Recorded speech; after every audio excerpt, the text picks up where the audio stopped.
Welcome to the 45th Annual Conference of the National Council for Black Studies. Harambe, harambe, harambe, harambe, harambe, harambe, harambe. Let's pull together, let's struggle together, let's achieve all that we can achieve under the motto of our beloved council: academic excellence, social responsibility, cultural grounding. We're glad to start. I'm honored to open this first plenary of our 45th meeting, which takes place in the virtual space that we hope all goes well. We are, of course, the whole planet continues to be under this pandemic of COVID-19. When you look at your program booklet that, again, I thank the conference committee for putting together, our conference committee chair, Alfonso Simpson, working with him, of course, our membership committee chair, Dr. Alicia Fontenette, and also our coordinator from our national office, Venus Kent.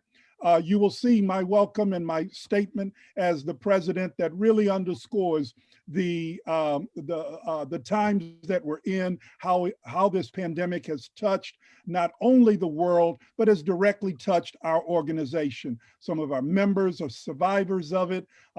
We have family members who did not survive it.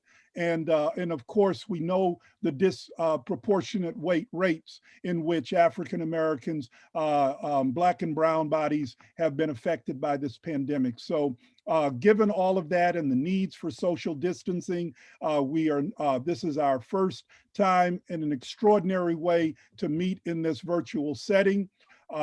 Before I check out and turn the program over to the organizers, I just will say, please join us after this session is over with our national business meeting that takes place at 3 p.m. Eastern Standard Time. So peace and blessings. May our ancestors guide us in all that we do in this 45th annual conference. And again, thank you all for joining us. I turn the program over at this point to the organizers of this wonderful session.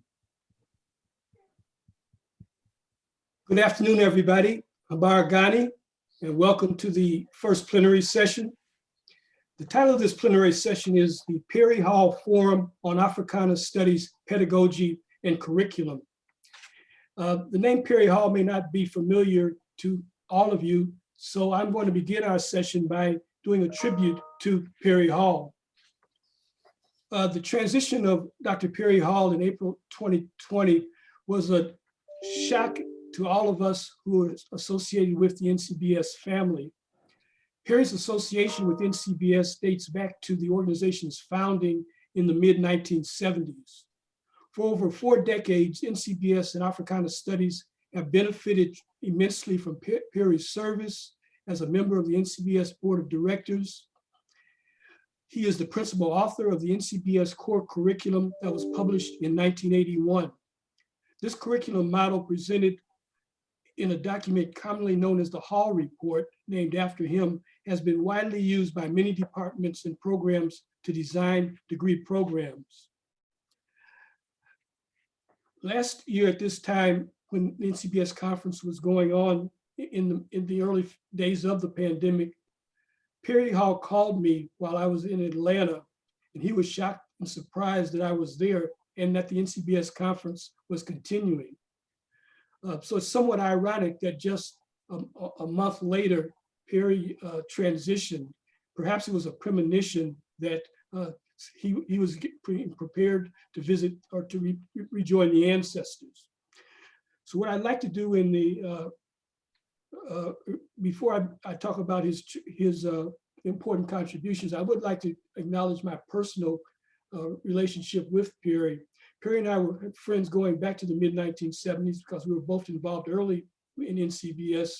And Perry actually attended my 60th birthday party in Pittsburgh back in 2007. And I know I don't look that old, but you know, I really am. Perry also, in many of the conferences, he would chaperone my wife, who likes to go out and party. I'm more of an introvert. And Perry was a very gifted musician, and so they like to visit the jazz club. So Perry is it was a personal loss to me when Perry transitioned. Perry's book, In the Vineyard, is a classic that I invite all of you to pay attention to as you learn more about Africana Studies. It is a significant commentary regarding the development and the theoretical underpinnings of Africana Studies. Perry focuses on Du Bois's double consciousness. He talks about Afrocentricity, and he talks about them from his vantage point of being a musician who's looking at ways of trying to connect all the various strands of the African-American experience. At the time of his transition, Perry held the rank of associate professor in the Department of African-American and Diaspora Studies at the University of North Carolina at Chapel Hill. He was at UNC for 28 years, but prior to that time, he had served as a member of the Wayne State University faculty for 13 years. And at Wayne State, he worked closely with the noted scholar Geneva Smitherman. Perry was a very popular instructor at UNC.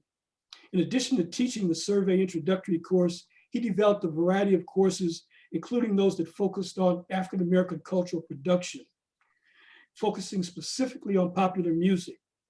One of these courses examined the history and impact of hip hop, and one cohort of his course actually produced a hip hop album entitled Sankofa, which features a picture of Perry on the cover. In a 2019 interview, Perry observed, and I quote, "My career as an academic has been premised on solving the fundamental problem of legitimizing and situating the emergent field of African-American and diaspora studies as an integral component in the institution of American higher education." There's no question that he made tremendous strides in achieving this goal. Indeed, at the time of his transition, Perry was working on a book exploring morality and literacy in relation to African-American cultural production and political representation. As we mourn the transition of Dr. Perry Hall, we vow to never forget his many contributions. He will be sorely missed by the entire NCBS family, but his commitment and dedication will continue to serve as exemplars that all Africana Studies scholar activists can seek to emulate. In conclusion, I invite you to look at the latest issue of the International Journal of Africana Studies, where there's a longer tribute to Dr. Perry Hall and his contributions. Thank you very much. Asante Sana. Thank you, Dr. Stewart, for that lovely tribute. We're all going to miss Perry, and I'm not able to tell right now, but I think his son, Omari Hall, is with us today. And so I welcome him and welcome everyone to this session today. And thank President Shabazz and NCBS for honoring me by having this focus on my newly edited text today. The book brings together the collective knowledge of many incredible NCBS scholars. And so it really couldn't have happened if it hadn't been for all of my beloved colleagues. Now, what I thought I would do to start this section of our program today is to just give a quick overview of 5 features of the book, just to get us started. And the first thing, of course, is that I am extremely pleased that Perry's chapter is in the book. It's possibly the last thing that he published. Perry's chapter is brilliant. It's elegant. He's a beautiful writer, and he interweaves the history of what was going on in the United States in the 60s, the development process of formal Black studies, and the development of theoretical approaches. And he does that with the understanding that these are inextricable, and captures that in his writing. But in addition, I just have to say, and like Dr. Stewart, that I had a very valued personal relationship with Perry Hall. Not only was he brilliant and a brilliant writer, he was kind and he was funny, and he was thoughtful, and he really could talk about anything, particularly music, in great depth and with great insight. And so I'm really going to miss him. He was my very first friend at NCBS. We sat together at the first lunch, at the first conference I attended. And when I got home, I bought his book In the Vineyard. And I found it not just helpful, I found it absolutely transformative in how it helped me understand Black studies and understand the challenge of what I was up against as a new director in the discipline. So I too want to give my appreciation of Perry Hall and thank Omari if you're with us here today. The second thing, and I was going to just say 5 things. The second thing that I was going to say about the book, just as an overview, is that the foreword to the book was written by Amilcar Shabazz, President Shabazz.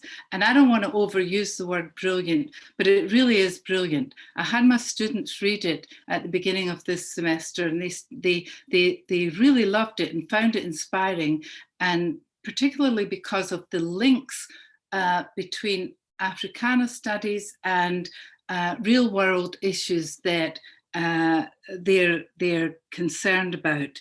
And so I appreciate his writing as well, and thank him for that. The third thing that I wanted to do, and Alicia, if you could just quickly show the table of contents for the book. I do think the organization of the text manages to capture some of the fundamental content that introductory students in Introduction to African American Studies need. That's the book cover that Alicia is showing us just now, Dr. Fontanet is showing us just now. And I have to do a little bragging as a mother and say my son did the artwork, and I'm very pleased with that. When we see the history, when we see the table of contents, you'll see that there are 4 main sections after the introduction. There's the history and context of African American studies, as you can see, and several chapters there. And then there's African American studies, theories and methodologies. Then there's social responsibility, service learning, and activism. And then finally, there's selected areas of scholarship, and that of course includes the chapters of the other panelists. Okay, thanks, Alicia. You can take it off now if you want. Thank you. The fourth thing I wanted to say in this quick overview is that one of the features of the book is the presence in the text of important voices of Black intelligentsia from the past. And that includes, you know, some of the voices that Dr. Stewart talks about in his chapter on Du Bois, and the voices that are in Perry's chapter. But also there are these voices threaded through the whole of the book.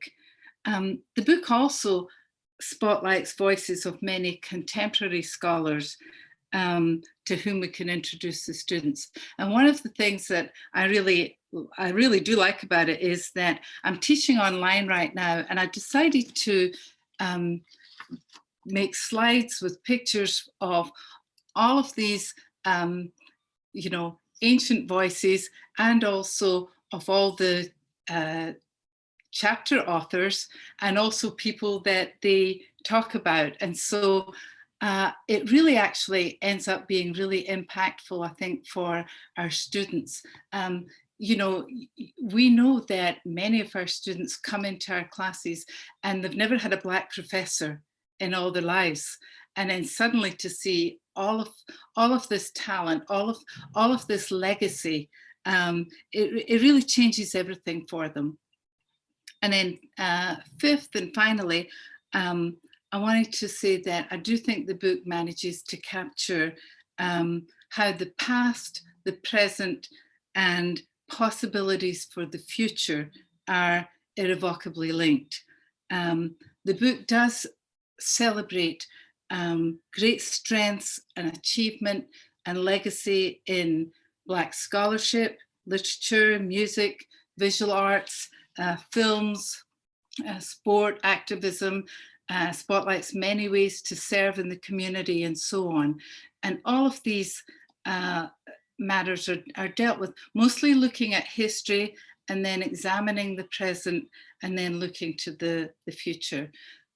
The book also deals with all the hard stuff, health disparities, police brutality, COINTELPRO, white feminist anti-Black male hate.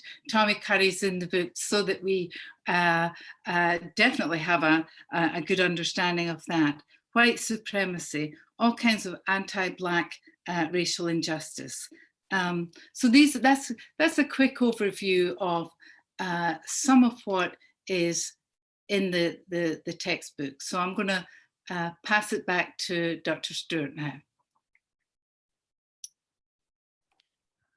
Thank you, Jeanette, and congratulations on putting together this very, very impressive volume that I know that a lot of our departments and programs will make extensive use of as we continue to train the next generation of Africana Studies leaders. The title of my chapter is The Field and Function of Africana Studies, Insights from the Life and Writings of W.B. Du Bois. I've been studying W.B. Du Bois since the mid-1970s. And my goal in studying Du Bois has been to document and instantiate his role as a precursor to contemporary Africana studies. So what I've tried to do is to resist the temptation that I see among many commentators to try to pigeonhole Du Bois into a single discipline, such as history or sociology, and rather to look at the broad expanse of his writings to try and determine how we can best approach issues through an interdisciplinary or transdisciplinary lens. The field and function sub portion of the title refers to an article that W.B. Du Bois wrote called The Field and Function of the Negro College. And I want to read a brief quote from that particular piece.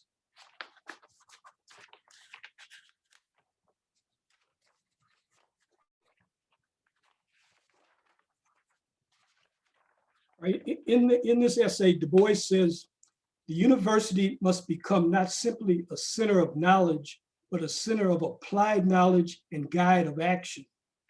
And this is all the more necessary now, since we real easily see that planned action, especially in economic life, is going to be the watchword of civilization.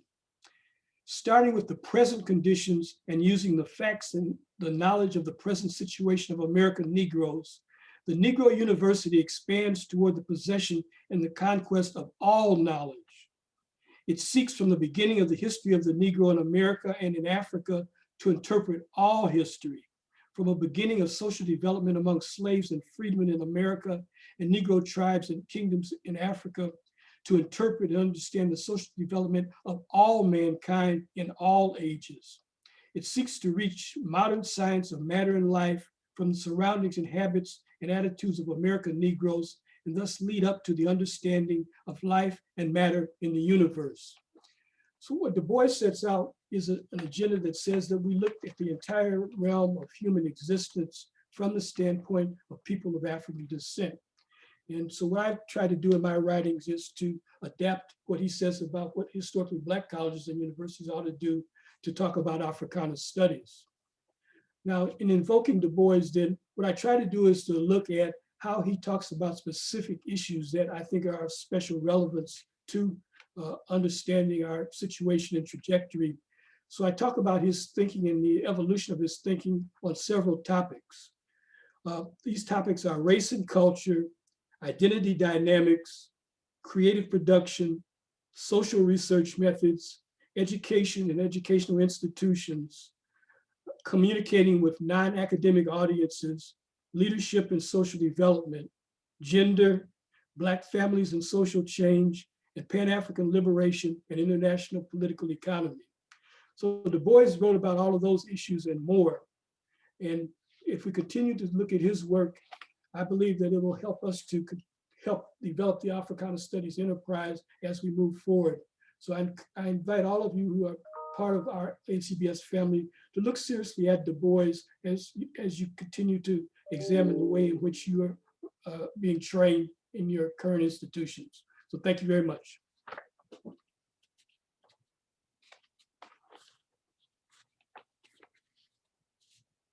You're muted, you're muted.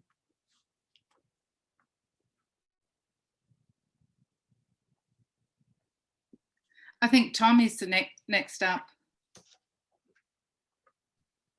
Excellent. Thank you so much. Let me begin by saying what a tremendous honor it is to be on a panel like this, in tribute to Dr. Hall. My contribution is much more modest than James. I'm taking up a very specific argument that Black male studies is making into 19th century ethnology. Specifically, I'm interested in the ways that Black men were phrased and interpreted by suffragist thought. So one of the primary interventions that Black male studies makes is its consideration of how the objectification of Black males within ethnological sciences actually affected the scientific and political assumptions of suffragettes and feminism from the second half of the 19th century throughout the 20th century. So Black male studies scholars have highlighted how suffragettes were heavily involved in the expansion of white patriarchal power through the deployment of ethnological tropes against Black males to justify assaulting their right to vote, as well as calling for mass lynching. And while there is increasingly a representation of studying ethnology or the science of race in the 19th century, many of those interventions are happening in women and gender studies and not so much within Black studies. So within Black studies, there's a mythology that's surrounding Black men's engagement with suffrage that suggests that Black men may have been sympathetic to women's rights, but ultimately chose the right to vote and manhood for themselves over all womankind. So people like Beverly Guy Shaftal and Daughters of Sorrow and Bell Hooks' Ain't I a Woman, Black Women of Feminism have attributed Black men's pursuit of male enfranchisement to their desire and political quest for manhood and patriarchal power. Now, it's interesting here that when we actually look at what's coming out in white historians' views, even if you go back to someone like Louise Newman in 1999, she gives a much more progressive view of Black men than even some of the Black feminist historians have given. So suffragettes are often offered to Black scholars as warriors for women's rights who were racist because they excluded Black women from the suffragettes movement. However, what hadn't been analyzed is the anti-Black misandry of suffragettes who demonize Black men as rapists, who must be destroyed to achieve civilization, and that hasn't really been engaged in any of our previous literature. This fact of history has not only been ignored, but outright denied by scholars working on race and gender. So based on the public and written commentaries on women's rights organizations surveyed between 1840 and 1920, the late historian Rosalynn Turnbull Penn has argued that only 3 Black men were actually opposed to women's suffrage. So overall, and this is consistent with the contemporary data of Black men's attitudes even today, Black men not only appear to be the most progressive male group in the United States for the last 50 years or so, on women's rights and gender progressivism and egalitarian attitudes. But in many ways, since the 1990s, they actually surpassed Black women even in some of those categories. So the previous literature that's concerning Black males has rarely ventured into attitudes that white women's suffragists actually had towards Black men. And there's been some research into the racism, ethnological thinking of white women like Elizabeth Cady Stanton, but no work has really looked at how feminism itself was framed as an anti-Black male backlash and charge against them. So the ethnological charge of white suffragists against Black men was really directed against their enfranchisement. The idea in the 19th century was that gender didn't exist as a mechanism to gauge the performance of sex, but rather was an indication of racial hierarchy and evolution. So in that sense, white women thought they were much more masculine and civilized than Black men. You can see this throughout the revolution. You can see this in essays like Manhood Suffrage by Elizabeth Cady Stanton as early as 1868 and 1869. The idea was that womanhood and women's liberation wasn't in fact something for freedom, was an evolutionary completion of white supremacy. The idea was that educated white women needed to rule alongside educated white men because that was the best guarantees for white supremacy globally. You see this not only directly stated in the propaganda or the periodicals by white suffragists, but you actually see this quite substantially in the scholarly writings of people like um, Rebecca Felton, or even my favorite Charlotte Gilman. Now, what's interesting about Gilman, of course, is not only that she wrote Women in Economics to study the economic relation between men and women as a factor in social evolution in 1892, but that within this paragraph, she actually says quite adamantly that the reason that patriarchy could exist is because evolutionarily, patriarchy is the gift that God gave to women. She suggested that white women went into the home because that allowed white men to have an object of care. And since racial compassion was God's gift to women, how to care for the race, how to cultivate the race and nurture the race, white women had to teach white men this. So she, in fact, says that the only point of women's liberation is not freedom, but actually for women to emerge from the home now that white women have evolved white men into patriarchy so they could rule alongside white men. This is so adamant in her work, in fact, that she believed that white women weren't really oppressed. If I could read a brief comment from her, she says, "Never once in the history of humanity has any outrage upon woman compared to these sweeping sacrifices of helpless males in earlier species. The female has been dominant for the main duration of life on Earth. She has been easily equal, always up to her own race. And in our race, she has been subjugated to the male during the early period of development for such enormous racial gain, such beautiful and noble uses, that the sacrifice should never be mentioned nor thought of by a womanhood that knows its power," end quote. So the point here is that Gilman, like many other white feminists and suffragists during the late 1800s, understood that women were never really oppressed, or white women were never really oppressed. The issue is whether or not they get to rule. And she chose to say that in order to rule, we had to eliminate the men of the lesser species so that white women could take over and actually build global white supremacy, not only politically, but economically over the world. So what I attempt to do in this chapter is actually show how Black men from the 1830s forward were actually refuting these ideas of ethnology. Claims that Black men were not simply indicating that they were pursuing manhood, because manhood wasn't really an object in the early 1800s, but it was that they were pursuing humanity, that they were making distinctions between themselves and animals. And most importantly, they were trying to refute the hierarchical orientation that 19th century ethnology had placed on Blackness as a lower race and unevolved race. So this is why you see even people like Anna Julia Cooper talking about the Black race as having a formative and rugged form of manhood. The idea there wasn't gender or patriarchy. The idea was civilizational evolution. And within these hierarchies of evolution that many middle-class Black people experienced and aspired to in the 19th century, that became the basis by which they thought they could evolve the race beyond savagery. Now, some Black thinkers didn't agree with that. So you see this reflected in J.A. Rogers' work in the early 20th century. You see this, of course, in Du Bois, where he just the idea of the matriarchal path of evolution, or the Dionysian that he's getting from a coffin during the late 1890s. But the point of the chapter is to show that rather than reading Black men as having a simple political association with manhood or patriarchy, has been vastly overstated, because the ideas of patriarchy were much more racialized and much more associated with the white race than it could ever be with savage races or primitive races. As such, if you're talking about the evolution of the race, there were some Black people that bought into those notions, while there were other Black people that rejected it. The fundamental point of the chapter, however, is that this history and the racist and anti-Black misandric ideas and propaganda of white feminism hasn't been explored, and that's something that should become the basis, if not the foundation, of how we start to engage white historiography. So thank you.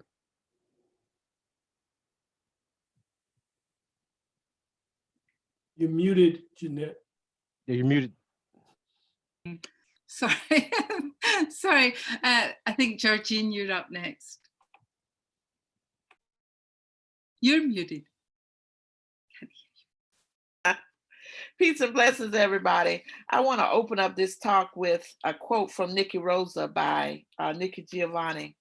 I think it really captures the importance of an African-centered criticism and theoretical approach. And I hope no white person ever has cause to write about me, because they never understand Black love is Black wealth. And they'll probably talk about my hard childhood and never understand that all the while I was quite happy. Now, I grew up an avid reader, reading all the books in the library. I did a bachelor and a master's degree in English, but I was never exposed to African American writers or African American literature. And if I were not exposed to African American writers, well, African diasporic writers, period, I certainly was not exposed to any literary criticism that came from that perspective. Although I did take literary theory and criticism. And now that I'm teaching literary theory and criticism, of course, all of the theoretical approaches that are offered, Marxism, psychoanalysis, feminism, structuralism, post-structuralism, deconstruction, cultural poetics, new historicism, post-colonialism, queer theory, gay and lesbian criticism, and eco-criticism. However, while all of those theoretical approaches are relevant and can be applied to work, what's missing is they fail to address the varied African diasporic notions and cultural experiences that may be encoded in the text. And to fully understand any text, a broad range of literary theories and criticisms may well be relevant and necessary. So therefore, all of those previously mentioned theoretical approaches can be applied. However, they don't always address the cultural specificities. And so however appropriate any of these approaches may be, they still fail to address the cultural specificities of African diasporic text.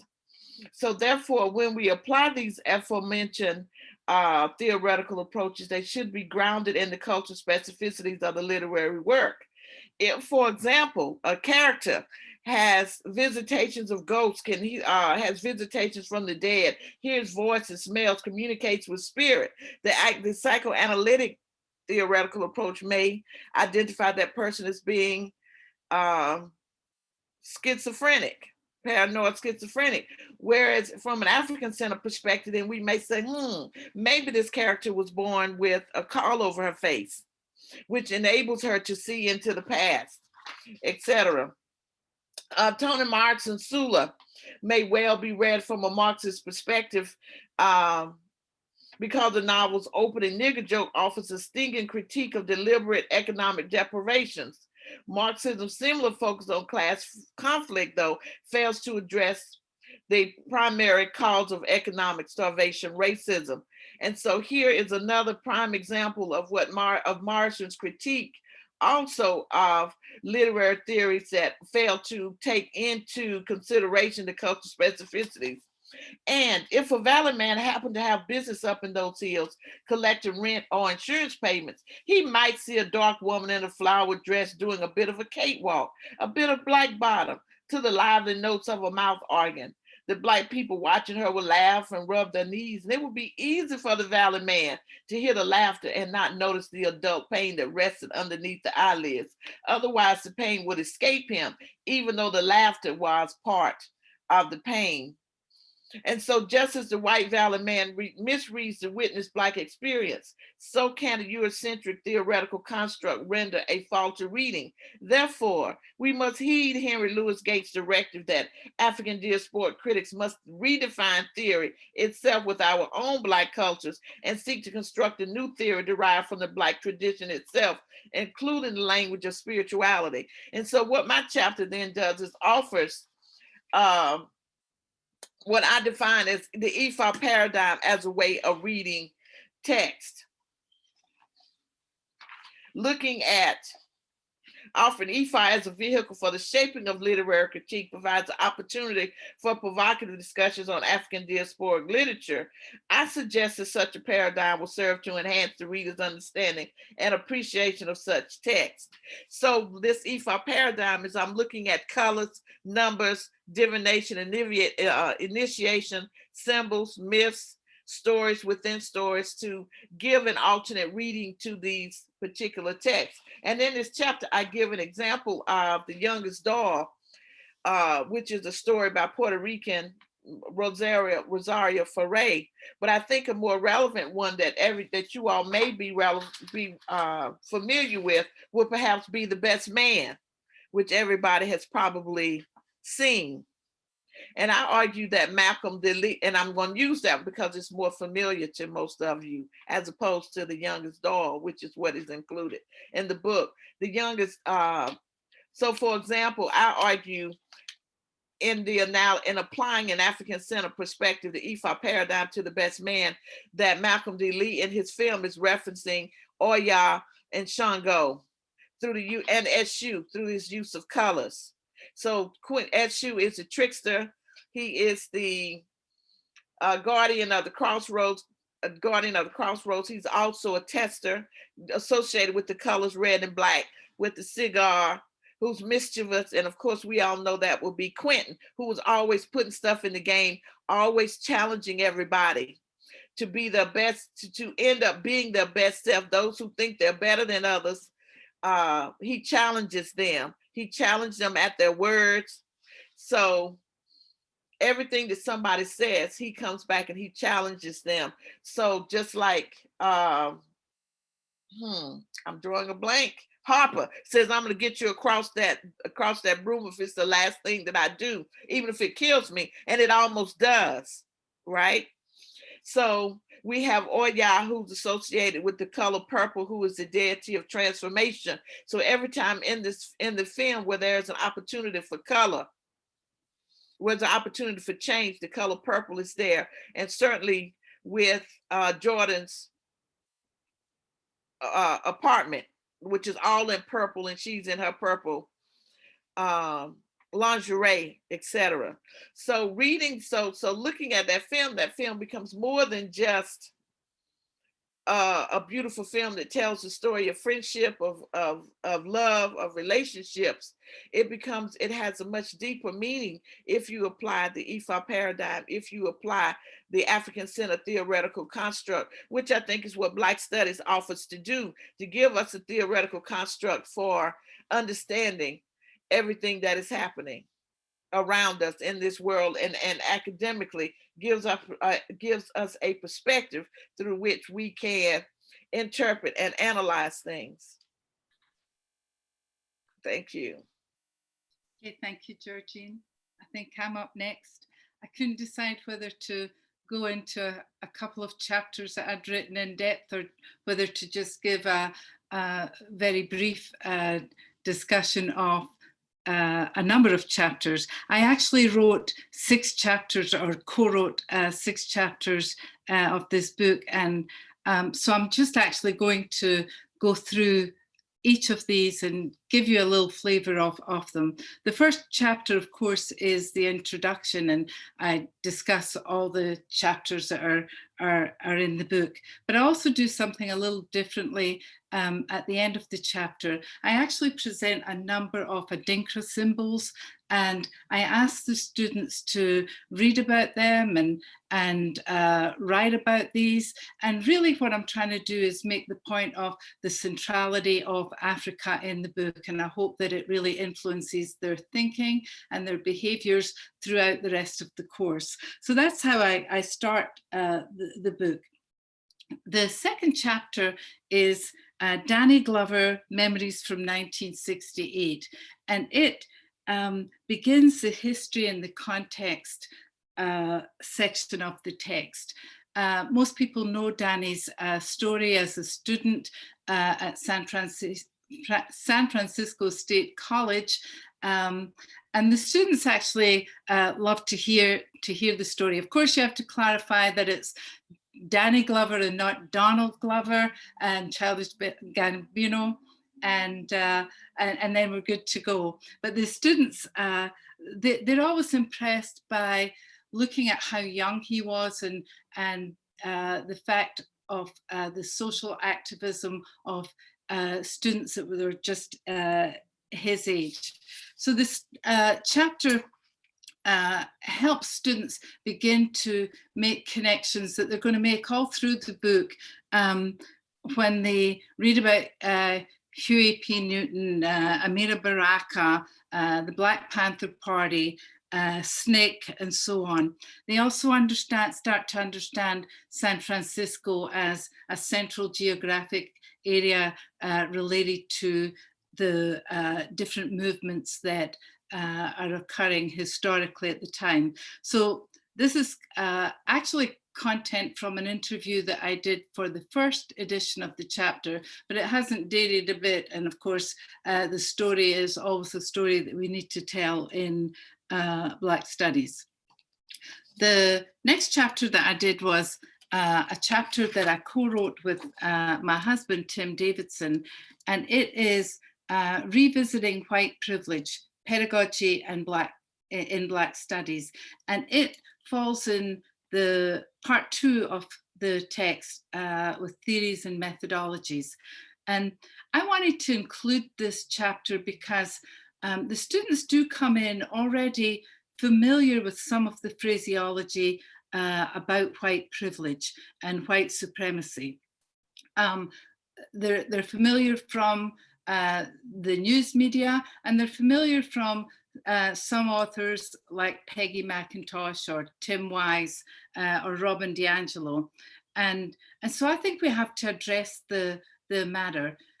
These authors, of course, come from a Eurocentric perspective. And I think it's really important for us in Black Studies to center the experience of Black people or people of African descent in our discussion of white privilege. So we view white privilege through the lens of the Black experience. And we start off by referring to Du Bois, who refers to white privilege, not in that language, because that's not the language of the day, but he refers to the unfair advantages and privilege of white persons. And he talks about it as a lie, as a farce, as a common disgrace. And then we also include James Baldwin, who furthers the understanding of racial privilege by linking, the stigma of Blackness with the delusion of whiteness, and points to, and I quote, the fraudulent and expedient nature of the American innocence, which has always been able to persuade itself that it does not know what it knows too well. So that just gives you a little flavor of how we're using the words of scholars who talked about this a long time ago, and we're giving the students the opportunity to see through their lens. We even refer to Du Bois's own early understanding of white privilege, when a little white girl in his class at school would not participate in a card exchange with him, and how he later, as an adult, reflected on that moment where he felt excluded or shut out from the world by a vast veil. And so we know how the rest of that story kind of unfolds, these ideas with Du Bois. We also refer quite a bit to Ralph Ellison. But in the chapter, we also tell a local story, a story from of Terence Crutcher, who's a man in Tulsa, Oklahoma, who was on his way home from a college class, actually, and had car trouble. And he ended up being killed by a police officer, Betty Jo Shelby. The killing was caught on tape, including even a recording of the helicopter cop saying he looked like a bad dude. And that was, he looked big and he looked Black. Betty Jo Shelby was later cleared of the charges and treated like a hero. And in true white privilege fashion, she now trains other police officers on how to respond in crisis events.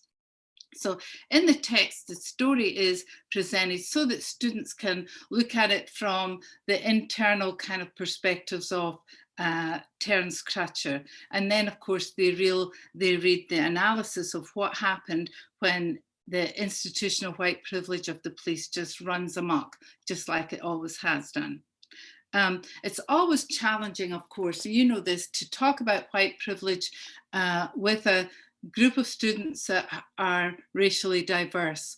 And what we do is we don't water anything down, we don't sugarcoat anything, but we do give a strong activist message to the students and try to give them at least the hope that changed behaviours can be accomplished and that collective work can potentially impact institutional change. And then chapter 11 is another chapter that I wrote with my husband, and it's Africana Studies and Community Service using the strength model. Strength approaches don't come out of Black studies. Typically, they come out of social work and counselling. But we show how this model, how using a strengths approach actually can be, is seamless in the way it fits with long-standing messages of hope and problem solving and change in Africana studies. Because when you think on it, if you think about people of African descent, utilizing strengths is absolutely characteristic of Black life for survival, for accomplishment, often against really incredible odds. Unlike some models from social work and counselling and psychology, the strength approach doesn't pathologize people if they're facing challenges. That approach does not set up unequal power dynamics. So we use this model and it's built around an acronym, and the students find it really easy to remember and easy to use, and it helps them think through what they're going to do. We have students who say, we want to do work, we want to be out in the community, but they don't really know where to start. And so we need to give them some structure and some way to think through what they're doing, and then some way to analyze what they did after they've done it. We present some vignettes for the students, and then we attach related wisdom from many of our ancestors and contemporaries. Some of the people that we include are, we talk about Harriet Tubman and we apply what she did to the model. We talk about Malcolm X and Langston Hughes and Mary McLeod Bethune and Madam C.J. Walker and so on. And then for people from the present, we talk about people like Michelle Obama, Serena Williams, Angela Davis, Nikki Giovanni, Desmond Tutu, and so on. So again, we're really trying to give some kind of holistic understanding of how we as Black people have used strengths throughout, and how this works and is appropriate for their work in service learning. And then I also present in the text Danny Glover and Manning Marable, Activism Through Art and Scholarship. And these are interviews that I have re-edited. So the second part of Danny's interview is contained in this chapter. And in this part, he talks about being an activist and being an artist, and how these are, totally merged together in his way of life. And so that's really, he talks about telling stories, he talks about Beloved and so on. And the students are sometimes aware of some of his films and of films like Beloved. Manning Marable talks about Black studies and how it must be for the public. And of course, what he's saying is echoed through Kahindi's chapter later on, when he talks about the importance of being involved with public and political projects with the goal of providing solutions for problems experienced by Black people, like mass incarceration, poverty, inadequate healthcare, and so on and so on. And then the final chapter is contemporary, that I worked on, was chapter 14, Contemporary Women of the African Diaspora, Identity, Artistic Expression, and Activism. And in that, I interviewed 2 young women that I had hired to teach in our program at OU. One's a painter and one is a dancer. And their stories are just, they're poignant. They talk about separation. One of the young women is from, her family came from Haiti. The other, her father was a student at OSU, the other university major university in Oklahoma, and he was actually murdered by the police many years ago. But she was raised thinking that he had committed suicide. So there's stories of police brutality, cover up, separation, immigration, and so on. But ultimately, their stories are of triumph, of hope, of accomplishment, of beauty, and of activism. And they take all of that into the classroom. And so that chapter talks about that and is really quite beautiful. Okay, so I've just talked really quickly about several chapters. So now I'll pass it over. I think you're up next, Kahindi. So thank you.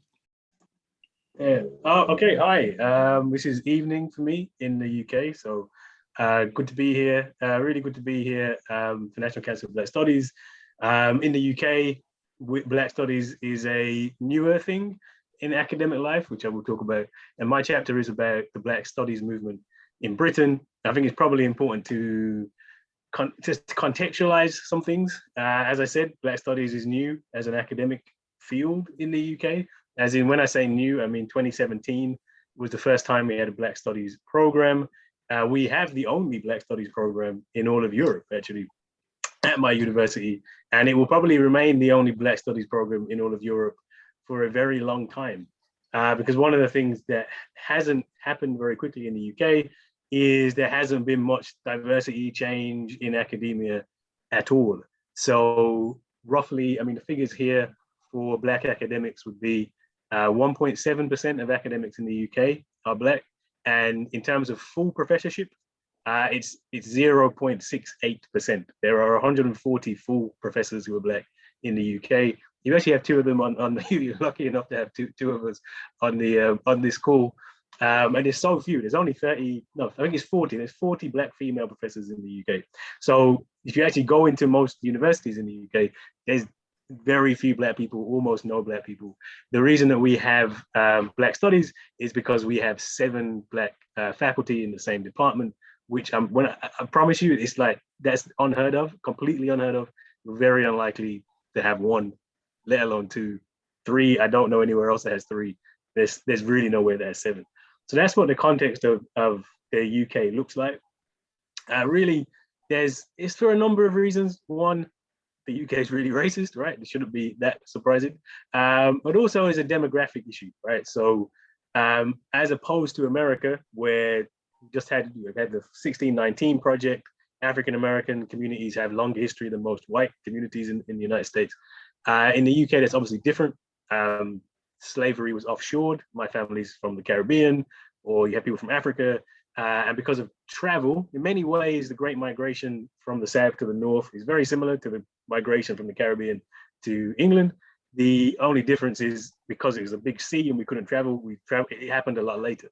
So you don't really have large numbers of Black people in the United Kingdom as a nation until 50s, 60s. You don't have a critical mass of students until into the 90s. So if you think about Black Studies starts in the States when Black students go to predominantly white institutions look at the curriculum, look at the faculty, and go, what is this? This has to change. That process happens a lot slower in the UK, mostly because of demographic issues. It really is only relatively recently there's been any large numbers of Black and brown students on these elite white campuses, and exactly the same thing is happening where they're saying, look, this has to change. And since the last 10 years, almost 10 years, we've had movements like, why is my curriculum white? Roads must fall in Oxford, trying to bring down statues of Cecil Rhodes. And really the students have been pushing that things need to change, things need to change, things need to change, which again is partly why the context of what is, it's not exactly why Black Studies happens. Black Studies happens at our uni mostly because of research. We really push research quite heavily. I've made a big effort to employ Black people, which is happening at the same time as the student movements, and they're sort of connected.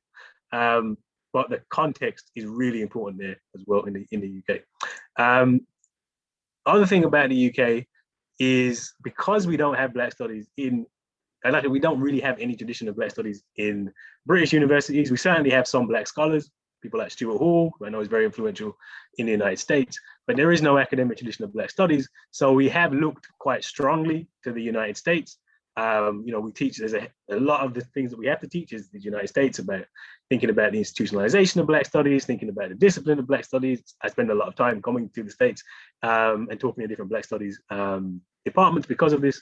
In fact, in homage to Professor Perry Hall, the book in the Vineyard was really important in terms of kind of giving us the different versions of Black Studies and what are some of the possibilities, et cetera, et cetera. And so we have had to draw quite heavily on those experiences of the US. I mean, that's good in lots of ways, because the United States really is just an extreme version of Europe, right? It is a place where lots of Europeans came and acted with very little controls over their barbarity, would be the polite way to put it, I think. And because again, you have slavery in the nation state, because you have millions of African Americans from the very start of the nation, you can see that the racial oppression is much clearer. So like, we don't have history of Jim Crow, Ku Klux Klan really here, only because Black people were in the Caribbean. They weren't in the United Kingdom. So you didn't have to deal, white people didn't really have to deal with those. When white people did have to deal with those, it's very, very, very similar, right? You also have American society is generally more violent, but again, that's because of white supremacy, having to control Black people. That's why there's so many guns, et cetera, et cetera, et cetera. So we can look to the States and you can kind of see the racism a lot clearer because it's a lot more extreme, but it is the same problem, the same system, the same thing. So the United States has been very influential in how we have understood, or we've had to understand Black Studies. So thinking about that though, one thing I always say about Black Studies is it is new in the academic setting. There's never been a degree in Black Studies, but Black Studies is not new in the United Kingdom. There is a long tradition of Black Studies in the United Kingdom. My first book was about the Saturday school movement, which was when families just said, look, the schools aren't teaching our kids, we're going to teach our kids ourselves. That would be maths, English. It would also be Black Studies, Black history. We had a whole movement to get the British Black Power movement was mostly about that kind of education. It was about the bookshop movement. So actually, these books behind me I stole from my mom's house. Apart from this, I had to put in a plug for my new book, The New Age of Empire, which is behind me, which is actually out there in the States and looks at the way that racism is racialized, is embedded into the systems across the globe. But that work actually is really produced, and the stuff that I write is produced by the scholarship intellectual material which I learned in the Black Studies movement in the UK off campus. Like actually nothing that I get paid to write about, speak about, and hear about, talking about now, did I learn in university? I learned it in Black Studies in the community. And so what we're essentially trying to do is to bring in Black Studies into the academic institution. And I actually want to be a bit provocative here, because I think there is a question about whether that is a good idea, right? Because one of the things which having taught the course now for the last, we've had it for 3 years now, having taught the course, most of the things I teach on the course, the references are non-academic. So Malcolm X is my absolute favorite. I always quote Malcolm X. In fact, I've only just mentioned Malcolm X is rare for me. I usually get there a lot earlier. And if you think about someone like Malcolm, why does Malcolm understand the world so clearly? Why does Malcolm understand racism so clearly? It's because he's in the struggle for racial justice. It's because he's not in the academy, right? Like, one of the things that's happened over the last 50 years is that society's kind of opened up enough, and it's starting to do that here, that we can have these kind of jobs, right? Like, I couldn't have been a professor. It's, given the statistics I just gave you, very unlikely for me to be a professor now. But 50 years ago, I'm not going to be a professor. That's not a possibility. I would have to have been pursuing intellectual work in a completely different framework, in the community, in the Black Studies movement. Whereas now it's opened up just enough so that I can be a professor. And is that, I guess the question to push here would be, is that a good thing? If Malcolm was alive today and could be a professor, would that be a good thing? Or would that actually change the very nature and the concept of the knowledge that is produced? And I think this is one of the why I say a provocation, because I was fortunate enough to contribute to the Black Studies, the Black Scholars 50th anniversary edition for Black Studies. And the title of that edition was called "What Was Black Studies?" Because I think there is, I don't know, there was certainly from the Black Scholars perspective, almost an acceptance that Black Studies has moved away from its more radical, connected, organically political roots, and in some sense has become part of the furniture, right? It's in everywhere. You go to Harvard, you've got Black Studies. You go to Princeton, you've got Black Studies. It's everywhere, but does it still have that community component, what Nathan Hare called? Does it still have that radical edge to it? And is part of the problem as we incorporate and become institutionalized into the places, the white universities, do we lose some of that radical edge? And so I guess that's what I did say it was going to be a provocation, because I think that is something that we have to think about as Black Studies scholars. Black Studies was born out of Black Power movement. It was born out of a time where there was these mobilizations. And certainly now, if you look at Black Lives Matter movement, it's come back and you can see those mobilizations are again. To what extent is the discipline, is the work that we're doing in the university still organically connected to those struggles outside? Because for me, that is the definition of Black Studies. And that is a challenge as we navigate through these institutions, is to make sure that we're always like deeply organically connected to those movements. And I think if we are, then we have a really strong radical possibilities for the Black Studies project. And not just in the US, obviously, but also globally, because certainly these are issues which affect all of us, which will need all of us. And to end on a Malcolm quote, where he says, it's not just an American, racism is not just an American problem, it's a world problem. And Black Studies has to be a world discipline as well. And I will stop there. Yeah, I'm just going to say a quick thank you to all of the chapter authors that are on this panel, because it's my great honor that you have contributed to this book. And I'm going to pass it back over to our chair, Dr. Stewart, because I think we're ready for questions. Yes, I think I'm going to get some help from our membership chair in framing the questions that have been posted. Yes, everyone. Hi. So if you have not already, please post your question in the Q&A section of our Zoom at the bottom. And I will read the first question to the panelists. And this question is from Errol Henderson. Thinking about African American studies, but not reducing Black Africana studies to the US, I'd like the panelists to address Harold Cruz's challenge that Black studies, in his view, focus on how the process of Black urbanization following manumission led to the particular quote unquote development of Black communities throughout the country in distinct ways that made Harlem the Black cultural capital, Chicago, Bronzeville, the Black political capital, Detroit, the center of Black industrial unionization, in ways that undermined the view that was a quote unquote single trajectory of Black national development in the North and West, as well as the South. That is, what should form the quote unquote core of Black studies in the US? Any thoughts on this and its relevance today? So essentially, what should form the core of Black studies in America? And that is for any panelists.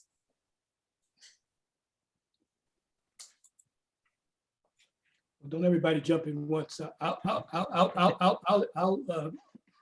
take a stab at it. I think that Errol is right in pointing out that there are different trajectories of the experience, not simply of people of African descent in the United States, but globally, as Kendi was pointing out.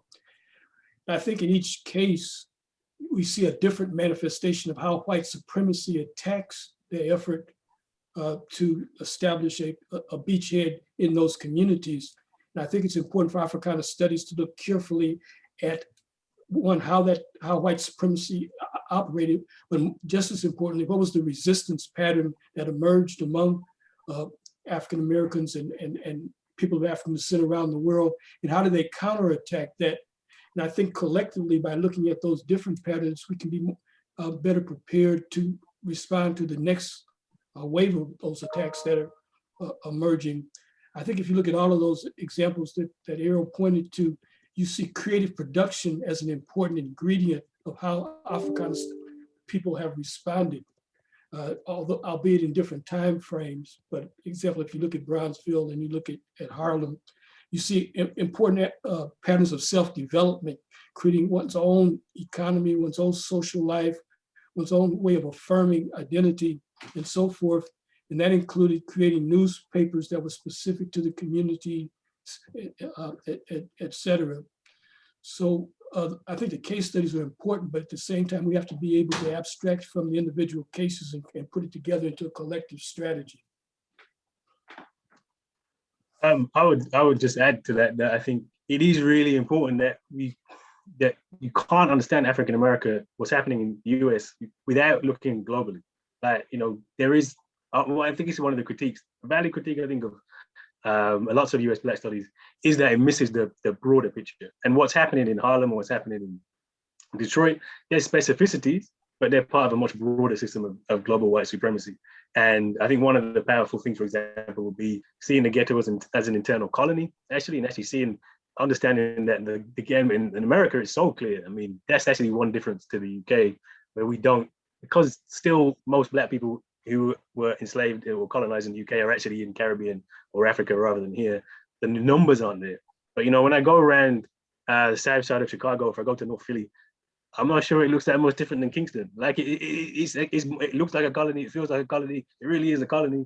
And the things that happen in there are much better understood in that global understanding, rather than just focusing through the nation state. So I think the global of it is really one of the things that should be more prevalent in the core of Black studies. And I would just add that I agree with everything that's been said. And in addition, I really actually had hoped to have a couple of other chapters that looked at Black studies in other countries. So if I do a third edition, by that time I'll have these other chapters too. But I certainly am really pleased, and I think it's really important that we do have the UK situation discussed in the text. And I think that is a stepping off point also to help our students understand that, yes, we're not just talking about the United States, we're talking about the UK, and then we can jump off and talk about some, how it plays out in other countries.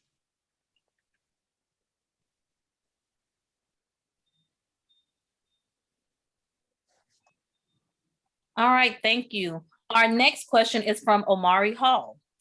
Thank you again for honoring my dad in this way. I work in the nonprofit sector, organizing around financial resources and education. Recently, I have been leading sort of a paradigm shift, creating programs designed to intentionally meet the needs of Black and Brown people, specifically in the city of Detroit around financial education. Who might you suggest that I read or research? What studies might be out there to help in this form of work?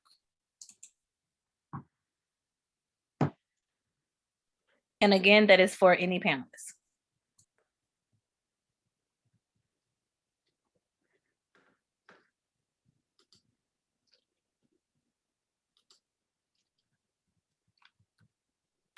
I'm trying to look up the title of Jessica Nimhard's book on cooperatives. I would suggest that that would be a useful starting point to look at how you can look at models of of self-development and movement that are not tied specifically to the capitalist formations that we see impacting much of our lives. I'm sort of embarrassed that I can't come up with the title off the top of my head, but I'm getting old. I'll get to you in a second. Also, Dr. Georgine Bess Montgomery did also put something in the chat as well, Omari.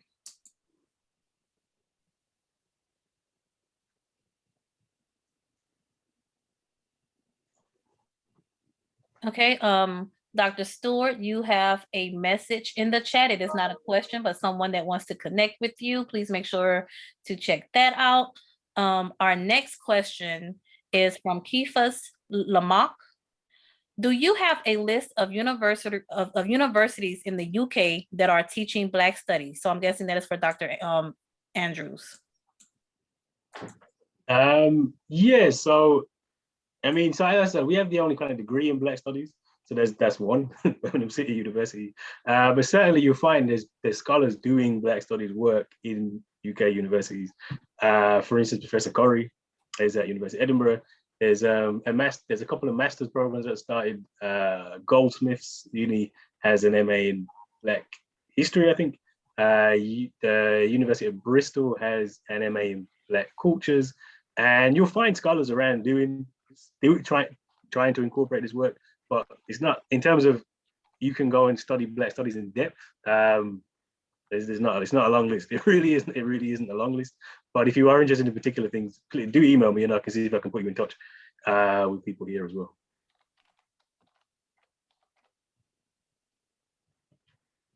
Okay, thank you. Our next question is from Anthony Dandridge. In America, we have institutions that were intentionally created for the education of Black people, HBCUs.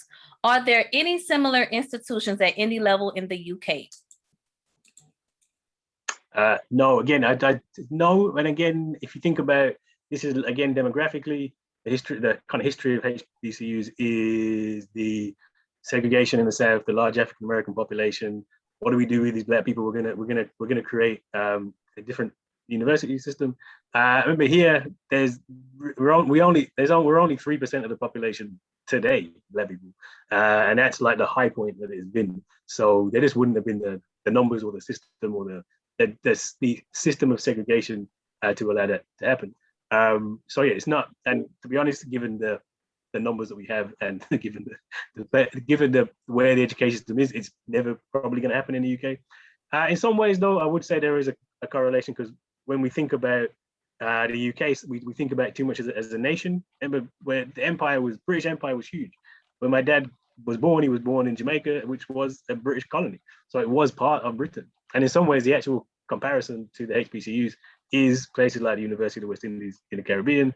It is University of Ibadan in Nigeria. And actually, you can see some very similarities there around the funding of them, why they exist, etc. And yeah, that's probably the best. I've never thought about that before, but that's probably the best correlation you're going to get in the UK to HBCU. Thank you so much, Dr. Andrews. All right, our next question is from Dewan Woods. For Dr. Curry, as I'm writing my thesis about Black manhood and slavery, I'm struggling to find a good theory to define manhood. So how does your research define manhood, and how can I refer to someone somewhere in the man not? That's a good question. So the way that I don't think that Black men have manhood or masculinity as we understand it in Connell's theory or in gender theory. And that's largely because Black people didn't have gender until the mid 20th century, according to most white social scientists and anthropologists. If you're looking at slavery, I would suggest either reading the chapter that's in this book on African American studies, looking at how Black men actually understood manhood in the early 19th century, or the first chapter, The Man Not. I think what ends up happening is we have these universal tropes of manhood and masculinity that we get from gender studies. And this is one of the criticisms I raised about intersectionality. And we assume these things stayed the same. There is no period in history where Black men were actually defined as men. So if you're looking at the 1830s, Black men are going to be defined as animals. They're going to be defined as beasts. If you're looking at 1850s, 1860s, when you have the Civil War, that's when they actually start talking about gender and ethnology. Before 1860, before the Civil War ended slavery, there's not a lot of discussion of gender. Most of the writings about race are based in, chronometry and different forms of Egyptology. The ideas that you're going to get about manhood that you're probably most interested in, about them actually being men, about having some kind of sex roles, this is going to be an aspirant ideology that's only prevalent or within middle class Black people that can read and write in the 1880s, 1890s. So if you're interested really in what manhood is for Black men, you would have to start digging into ethnology and looking at how Black people, specifically using the Bible, understood that. And what you're going to find is Black men understood manhood as kind of an idea that separated them from the animal or from the savage, but nonetheless was more invigorated with the idea of race, reason, revelation, and a relationship with God. I don't know how useful that is, but you can see that actually reflected in an essay like Frederick Douglass's The Heroic Slave, and even his essay in 1852 or 1854, where he's actually making an address to the Ethnological Society. So those would be starting points. But all this is in chapter 1 of the Man Not, and certainly documented in this chapter in this collection.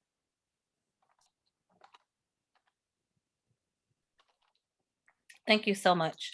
Also, Omari, just to point out, Jasmine Jones as well as Dr. Stewart answered more of your questions in the chat. All right, our next question is from Sumita Roy. What are the main points of difference in Black studies between the UK and the US, Dr. Andrews? What are the main points of difference? The biggest one would be in the UK, it's essentially impossible to just have a kind of national framework, because all of us have, well, all of us, but the vast majority of us have recent immigrant family. So you'll find that Black studies in the UK is generally very diasporic, whether it be Caribbean, Africa. Let's see what the difference is. The other difference would be it's not institutionalized into the university, right? So you'll find most of the Black studies work within scholarship still happens at community level, isn't really inside the uni, there's very few senior academics like myself who have positions where we can kind of I don't want to say mainstream, but sort of mainstream push it, so it's not as institutionalized. So that means there's not as many doctoral students, etc. So it's still at a kind of earlier stage. It still really is more of an earlier stage. And I think also, I guess is this a different, I guess because we've really been heavily influenced by that kind of early moment for Black studies, the community component, the science of liberation, those kind of ideas. And also like Black feminist ideas around Black feminist epistemology and ethic of personal accountability. The idea that the scholarship is always engaged in community, that's definitely part of American Black studies, but I think it's a more organic part of Black studies in the UK, but because we have not yet been institutionalized. Which if we become institutionalized, I would imagine a very similar process would happen, as has happened to some African American studies in that regard as well. Thank you, Dr. Andrews. Also, to Dewan Woods, Dr. Best also just put another resource in the chat for you as well. Dr. Davison, I believe you had a question or a comment for Dr. Curry as well. Okay, I just wanted to not let the opportunity pass for Dr. Curry to talk a little bit about what he's actually doing, because he's doing groundbreaking work at Edinburgh University, and also Dr. Gwinnetta Curry is doing some great work both inside the academy, but also I'm reading many newspaper articles that are so informative and so important, and definitely were not being written before the Currys hit Edinburgh. I appreciate that. My wife is driving home the idea that there needs to be more accountability and disaggregated data on race in Scotland. I recently published a piece about data collection in Scotland that's really talking about how they're trying to fiat colorblindness, this idea that we can account for all racial disparities based on class disaggregation or class disparities or inequalities. I think the biggest thing that you find in Scotland, especially when we came here, was this pretense that people are talking about race, but they know absolutely nothing about race because they don't read Black people. Black people are kind of used as tokens to indicate certain ideas like those. So in the UK, for instance, Fanon seems to be read as a Marxist. This was news to me. I didn't know he liked white people that much, but evidently that's the canonical interpretation of Fanon. When you get into issues of and I have to say this as well. Even though I'm a staunch critic of intersectional thought, there's a complete bastardization of how it's utilized. So it's completely disassociated from Black women's lived experience. Issues of domestic violence, of economic marginalization are really removed, and white feminists utilize it as this kind of ideal theory that just talks about the intersection of random categories. So there's great violence that's been going on in terms of how we actually look at relationships of Black thought to anti-racist practice. Because in Scotland, the main idea, I think, for many universities or many unis is that the most authoritative Black person is the Black person highest up on the New York Times bestseller list. And I think that does a lot of violence to actual Black scholars who are engaged in praxis and historical analysis of anti-Blackness and white supremacy, because what's being drawn into the universities is kind of a selling part. It's now that there's this huge decolonize the curricula campaign. The idea is that we get the popular Black person, the Black person that white people like, and that substitutes for Black studies. Whereas the position that I take about how we actually look at serious debates, right? So the work that I do, for instance, is in social dominance theories. Look at the work of Jim Sedanius. I'm just finishing up my master's of public health because I'm interested in interracial violence, specifically how intimate partner violence and the disproportionate rates of sexual assault of Black men in Black communities is completely overlooked. These are concrete issues that we can verify and study, and they're not popular. But that's vastly different than when you're just talking about anti-racist pedagogy, right? So I think the UK is really in a place where it's constantly trying to de-radicalize Black thinking and thought so that it's compatible with elite institutions and universities. And what that translates into is very elitist Black people that think like white people. I'm from America, so I apologize, kid. But when I'm not very accustomed to the way that Black Brits think about race relations and their closeness with white people. So that's made me that's a bit of a culture shock. And so when we talk about racism, I think that what my wife and I bring is this kind of radicality, disdain, dislike for white people that gets translated into what Black resistance and what Black liberation looks like. I don't see that tradition being as strongly represented in some of the scholarship that's coming out there now. So yeah, I think we've made contributions, but I'm hoping that we could make a lot more. Yeah, I just agree on that and just say the reason when I say Black studies isn't in the uni, that's what I mean. Like when I talk about Black studies, I'm really not talking about most scholarship in the UK, because to get that kind of more radical, it's just not. UK is not really, UK institutions are just not spaces where you can really do that. Thank you all so much. Dr. Nikita Imani. On Professor Andrews' point, she is curious of comments on her hypothesis, okay? It's pretty lengthy, so please bear with me. I have offered the theory that there is a trade-off between Black studies as the academic pursuit, particularly in state-financed institutions, states which rely in part on discourses that incorporate white supremacy and Eurocentrism versus Black movement politics. My notion is that the same trade-off our people face in the consideration of their identity as an African people in a non-African reality. The way the people grapple with this is to build relationships and linkages amongst themselves based on the common identity and experience. I believe Black studies survives its dilemmas with those same connections. I find the Black studies programs that maintain their radicalism are able to maintain relationships with community institutions and grassroots in an organic way. Those that do not begin to become pro forma institutions that not only lose their radicalism, but are used as a check on the movement and even eliminated. So she is wanting to know your thoughts on her theory. Yeah, she's right. I mean, that's a pretty good account, I would say. I think that is the issue. Remember, these institutions change people. People don't often change institutions, and that's what I was saying with the Malcolm X thing. If you put Malcolm X in a university, I just don't think that's a good thing, because having worked in universities, and I don't think the US and the United States are that different in this. If you think about what the university, how did I get professor? It wasn't because I had any of the community stuff. It was because I wrote articles that other academics read. It's because I've taught in the university. It's because I went to conferences with other academics. I mean, you get a whole academic career and you don't ever speak to anybody. And even if you do speak to people, they don't understand you, right? This is a big problem where, I mean, just think about that. Actually, that New York Times bestseller comment, which was an important one, shows you the difference. Like some of the scholars that we hold in esteem, the general public don't know who they are at all, right? It's the academic famous and like famous are very different things, because the university is a bubble. And that's, I think, the problem that some African American studies, I don't want to say all, certainly has made, in that it's become institutionalized in that way and has the same metrics and looks very much similar to, I don't know, English or history. And yeah, the way to avoid that is to maintain the organic links, is to maintain links to community, is to just talk to community. That would be the main thing. When you write a book, can just an average person pick it up and read it? This would be just a simple thing, right? Who are we talking to? Who are we working for? Where are our links?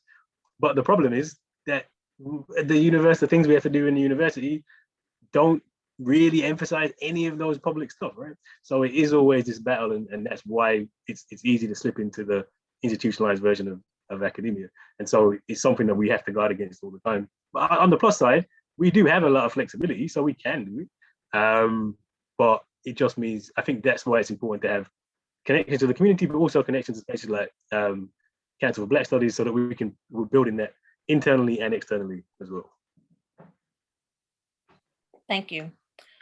From an anonymous attendee, Dr. Curry, please expound on your perspective of intersectionality. That's really too long to do in like 2 minutes. I mean, I've published several articles about intersectionality. The most recent one is looking at how, in mapping the margins, Kimberly Crenshaw is actually drawing from criminological studies from racist white social scientists, specifically subculture violence theorists like Wolfgang and Farah Cloutey, who influenced people like Lene Curtis, who influenced people like Holmes and Williams in The Second Assault, which is who she cites to give her notions of rape. The problem that I identify within the work is largely that intersectional analysis for the last 30 years has failed to break with the previous theories of subculture violence. So in intersectional analyses or the previous literature, you get concepts of Black men being hypermasculine and mimetic. You see that in Frank Rudy Cooper's work. In Kimberly Crenshaw's work, in Mapping the Margins, you get the idea that Black men perpetrate rape as a mechanism of control and violence. Again, that doesn't fit with the data that we have when we look at sexual assault victimization made to penetrate violence in the United States. We find that Black men have numbers that are comparable to women. In fact, in 12-month prevalence, they surpass women. We know in lifetime prevalence, many of the perpetrators made to penetrate violence in Black communities are women. Early sexual debut and statutory rape. Amongst Black boys, the first cohort is between 12 and 14. The second is between 9 and 12. Those perpetrators are women, right? Our history and our communities are much more complex, and they don't fit within the kind of second wave feminist analyses that you're getting coming out of subculture violence theory. And these are the things that are generating many of the categorical assumptions behind our analysis of gender. This idea that Black men are compensatory, the works that you see reflected in Bell Hooks, all these citations have really insidious links to previous research. And I think that what my criticism is trying to show is that when we actually look at the empiricism, even from the 1970s, 80s, and 90s, there is not an empirical substantiation for the kinds of interpretations that we get coming out of intersectional feminist scholarship about Black men. So, if there's more details or questions, I'm happy to answer them. But as I said, there's tons of articles, or 3 or 4 articles at least, that I've published, as well as my book chapter, Intersectional Visibility and Intersectional Essentialism, showing the relationship between Kimberly Crenshaw's work and Catherine McKenna's work that I think could be more than instructive in some of these arguments. Thank you so much, Dr. Curry. This next question is from Grace Burton, and it is for any panelists. How can the study of art play a greater role in Africana studies?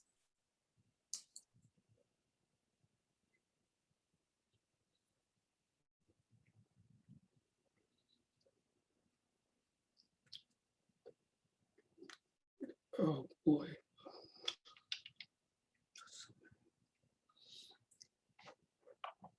I'm trying to think of the book, but boy, there's an important book that was done by the former director of Africana Studies at Princeton that talks about how art can help us with our interpretations of historical trajectories. But if you look at a lot of African American artists, they were all, somebody like Charles White, as an example, was a very forceful political agent, and he showed that in his work. Or if you look at Bearden, if you look at Smela Lewis or Elizabeth Catlett, in particular, their visual representations were at least as powerful as any of the narrative writings that any of us have produced. So I think there's an important role for the visual arts, performing arts, and other arts as an element of our curriculum.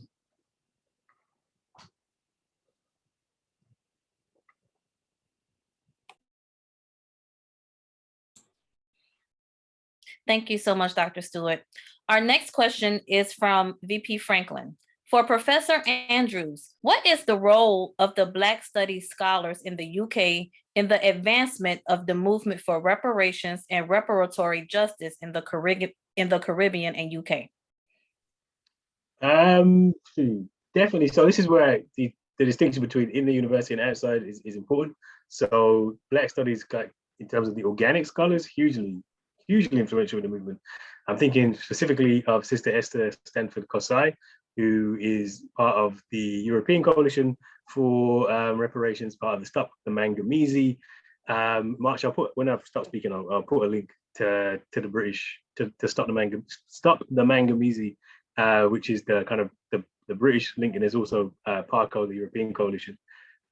Certainly across the Diaspora as well, so people like Vereen Shepherd in the University of the West Indies and Hilary Beckles in the University of the West Indies as well, hugely influential in providing the stats, data, etc. for reparations. So on the ground level, certainly, and I think we tried to support. There was a Sister Esther was involved in an international bid that brought together a lot of the reparatory justice work in Africa and the Caribbean and Europe as well. So yeah, to some extent, not a great massive extent, but certainly the community Black Studies, and we have tried to integrate that to some extent into the university as well. Thank you so much, Dr. Andrews. Our next question is from Mr. Williams.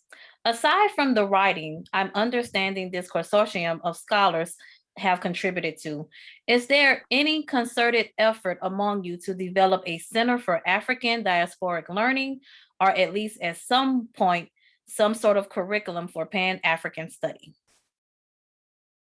And that is for any panelists.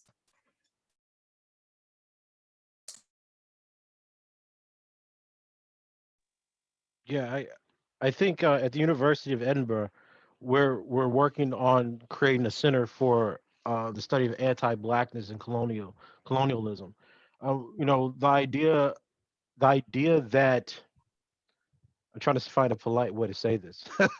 The idea that we can decolonize curricula without actually introducing Pan-Africanism or organic Black thinkers in thought, it is offensive to me. And I think that's what many of the attempts to reformulate how we think about Blackness or how we think about this political moment right now is being conducted in the UK. So I think what needs to happen is centers, you know, the expansion, of course, of, you know, Dr. Andrews' work and his efforts in Black studies and the continued linkages between the United States that's trying to make sure that we understand not just the global impact of colonialism, but the specific species of anti-Blackness that's generating a lot of these other issues that we see. Remember, the issue isn't just racism, because the way that I think that much of the popular wokeism exists is that it doesn't have any kind of economic or even interracial analysis of why violence and disparity occurs.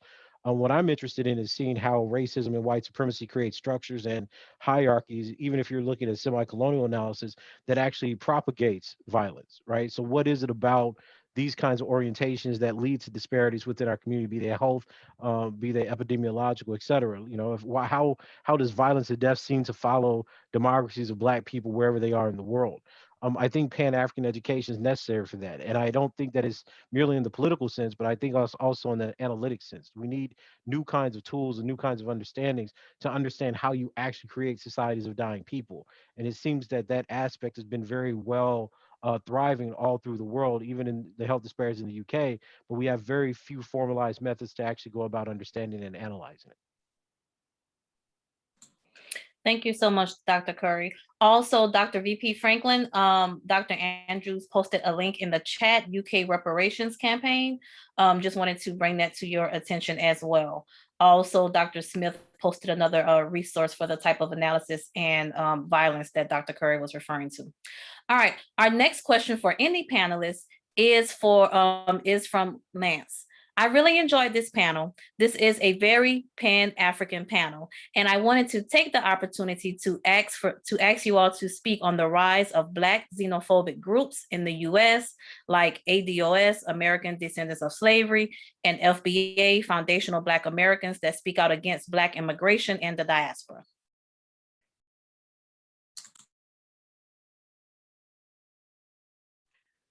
Yeah, unfortunately, that's kind of narrow nationalist organizations. They have a long history in the UK, in the US, and it's not that much of a surprise, I don't think. And it just shows you why you need a global analysis, right? The idea that you could have American descent. ADOS is actually really influential, though. I mean, this is the problem: is that these ideas are quite influential, but really, really, really regressive as well. And I think one of the things that certainly has changed and not changed for the better is, the radical movements. If we think about a movement like the Black Panther Party, or we think about Black Studies, very clearly were global, very clearly had a global analysis, very clearly think about Malcolm X's work, even Black Marxists, really clear global work.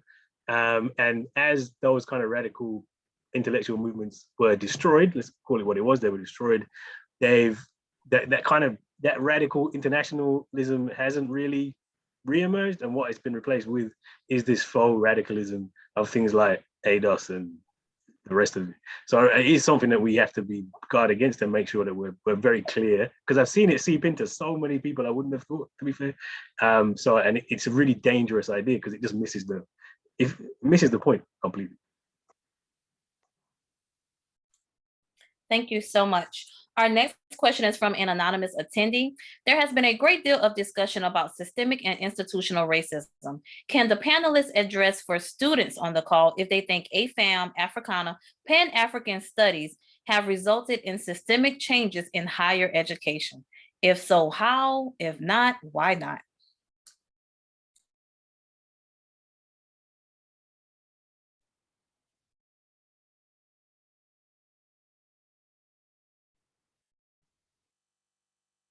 I can take that. I think that the impact's been limited. Um, it's funny. Like a while back, I had this argument with Dr. Lucius Outlaw at Vanderbilt about the impact that Africana philosophy and Black studies had on changing the theoretical frameworks in the university. And the reality of the situation is that, while you have organizations like NCBS that build on rich traditions of Black intellectual thought, that's not exactly the kind of Black studies that you're going to see represented at throughout the United States. I mean, some Black studies programs, think Afrocentricity or semi-colonial analysis or ideology. They don't think that it's cutting edge. Lots of the work that, I argue with people in Black studies all the time at some of the elite universities like Northwestern and NYU, places like that, because of their views about masculinity and Black men. I think that it's splintered. Other people want to talk about it in terms of diversity, but what I see is that there are real battles in terms of Blackness, and it seems that some of the discourses actually lean towards identitarian rather than historical material analysis. So if the question is, has it structurally transformed higher education? Perhaps in the sense that there's a voice if we're looking at it in terms of representation, but does it change the way that higher education actually operates and treats Black bodies? I don't think so, because inevitably every department that's in these universities still has to check the boxes to get funding from white institutions. And what I think you've seen over and over again is the attempt to defund certain kinds of Black studies that are extremely pro-Black, that are extremely culturalist, that even look at political economy in a certain kind of way, for more discursive and psychoanalytic programs that focus on symbolism, integrationism, etc. And that debate and that trade-off happens in relationship to women and gender studies that constantly seem to be getting richer because there's a prioritization of white women's issues and white women's lives, over and against that of Black folk, even though Black folk seem to suffer disproportionately. Thank you so much. Our next question is from Arnetta Viala Smith. How are Black studies disciplines incorporating queer experiences, specifically around conversations of violence against Black trans and queer bodies?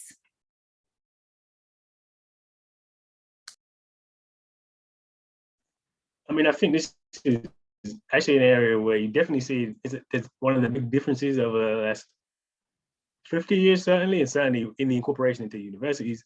And, you know, one of the real strengths of something like a Black feminist frame is, and even an intersectional frame, is to bring in these different experiences, right? Because, you know, too often we have kind of focused, well, not completely, because it's kind of a misunderstanding to say, look back and say it was all about men, because that's not really true. But it is certainly the case that, you know, issues of sexuality, particularly, haven't always been that well incorporated into the way that we do Black studies, right? The UK is no different from the US on that score, and actually Black feminist approaches have become one of the dominant ways in which you do Black studies. They should be, at least, I would have thought.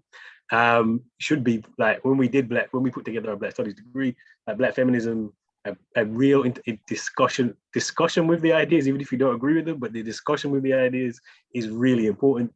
And so, you know, work like from Audre Lorde, the Comby River Collective, and that just has to be part of Black studies. Again, to what extent you agree, disagree, whatever, but in terms of the discussion and the debate, and I think that has happened. So I think if you are in a Black studies where that isn't happening, I would be surprised, and would suggest that you have to have those conversations, because it really is important. If you think about Blackness as being, what is it that connects us, our connection to the African diaspora, well, then it has to connect all of us. And if we're not talking about all of us, we're really missing something when we're doing that kind of work.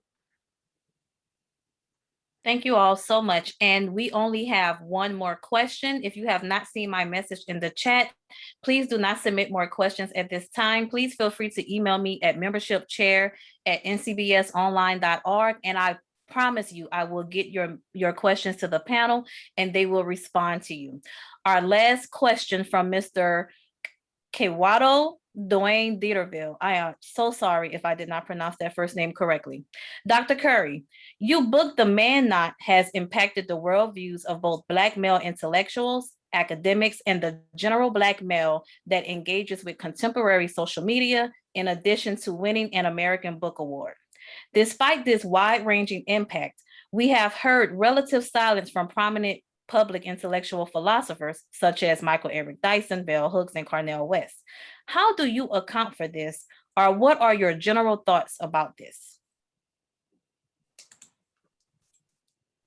Yeah, that's a great question. You know, I spoke to Cornel several times about The Man Not in the research I'm doing. He was around when I was a young scholar in philosophy, starting these arguments, and you know, he's been relatively supportive, even intellectually, into pursuing victimization about Black men and boys. Bell Hooks and Michael Eric Dyson, I mean, who knows, right? You know, I mean, I wouldn't expect Bell Hooks and Michael Eric Dyson to actually have those kinds of debates. I mean, it's just not profitable, right? Because when you look at data, the data is not going to support a lot of the things they say. For example, I know Michael Eric Dyson was on TV a while back saying that Black men had made this huge turn to support of Trump because of patriarchy. They were using the 538 data. The margin of error was something like 10 points. We actually disaggregated. The problem was they were actually combining non-Hispanic Black men and Hispanic Black men together. When you separate those groups and look at non-Hispanic Black men in America, there was no significance. There was no association with Black maleness voting for Trump or conservatism, right? Like, at some point, the public intellectual fails to account for the seriousness of the scholarship. And when you rig data in a certain way to sell a point, it feeds ideology. So The Man Not is a book that's heavily geared in social scientific literature and rigorous philosophical analytics. So the reason that I think there's not been a lot of engagement from public intellectuals or even popular Black feminist thinkers that the book directly responds to is because when it comes down to it, at a certain point, at a certain day, the research is going to trump ideology. And I'm anxious and I'm looking forward to that day where we can have serious conversations about why we interpret Black men and boys that way, especially given the kind of data that confirms it. Like the stuff that's coming out with Chetty and Hendren in economics, showing downward mobility of Black men compared to white men, the fact that the wealth gap is expanded because of this difference of white male income and Black male income, where you have very similar parallel rates of overmobility between Black women and white women. Like this all demonstrates that social dominance theory's orientation, that racism is a misandric aggression or arbitrary set discrimination that targets men, is ultimately true.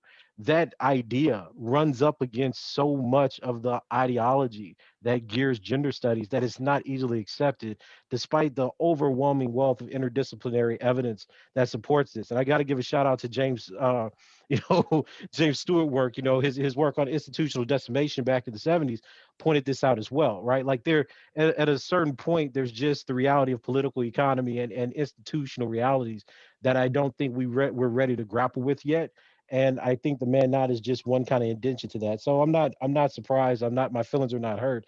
But I think, 20 years from now, when people start doing more sophisticated statistical analysis on interracial dynamics, I think the man not still going to be an interpretive lens that they can use to explain that.